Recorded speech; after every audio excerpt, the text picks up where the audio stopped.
We all love to treat ourselves to a good slice of life or humorous movie once in a while, and what movie would be a better binge watch than the Despicable Me series, filled with extremely amusing situational comedy and heart-touching familial bonds? This movie has it all, but don't forget that Gru is actually a villain with a lot of offenses under his belt, and so are the adorable minions. Flaunting a bounteous number of felonies, Gru is really deserving of his given name. That is, Felonious Gru. Yeah, you heard that right. The first name of Gru is Felonious, and I'm really surprised at how few people know this insanely useless piece of information than I do. Anyways, Gru decided to become a criminal mastermind from the day he could think consciously, creating a variety of gadgets at a very young age to keep at his disposal for any and all purposes. When we are introduced to Gru in Despicable Me, Gru breaks a ton of laws in the first 5 minutes of the movie that most of you wouldn't break in your entire lifespan.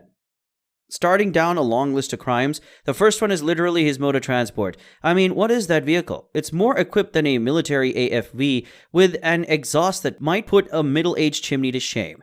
Carrying that amount of firepower, Gru is definitely looking at a decade and a half of rigorous incarceration. Moving on, Gru freezes a lot of people in the coffee shop using his freeze gun and steals breakfast.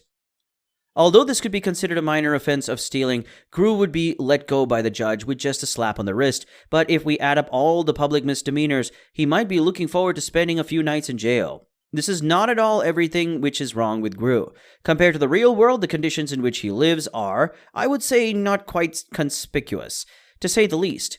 The dog Gru owns is 100% the result of animal experimentation, which could put Gru under a lot of scrutiny given the activities of animal cruelty organizations like PETA.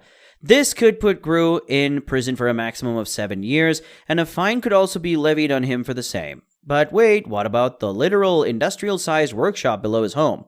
Yes, that will be a matter of concern for a variety of authorities like the Department of City Planning, the Department of Sewers and Sanitation, and the Bureau of Industry and Security.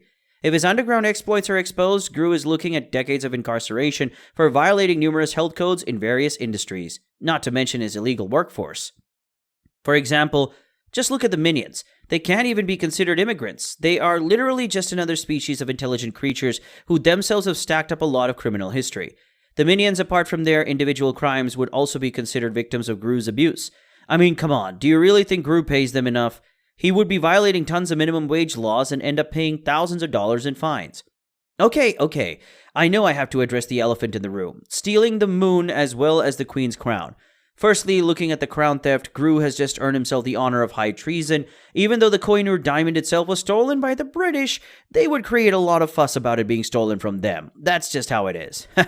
Just kidding. If Gru had stolen the crown before 1946, he would have definitely gotten the death penalty if caught. But after the laws were revised in 1946, the penalty was reduced to life imprisonment. So here you go.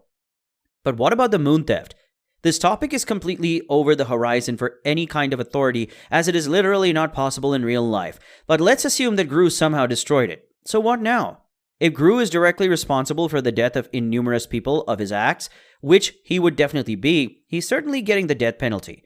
The only question that would remain in which country is the first to do it, which would eventually turn into a competition. But another one of the situation would be that the moon just fades out of existence without affecting the lives of the people on Earth.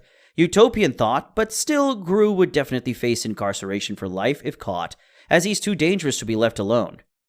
Whichever way you look at the situation, the fact remains, Gru is a criminal, even after his change of heart. This will not change the fact that Gru will be disposed of in the same way that other criminals are dealt with, just to make an example out of him. Pretty gloomy, right? Well, that's just how it is.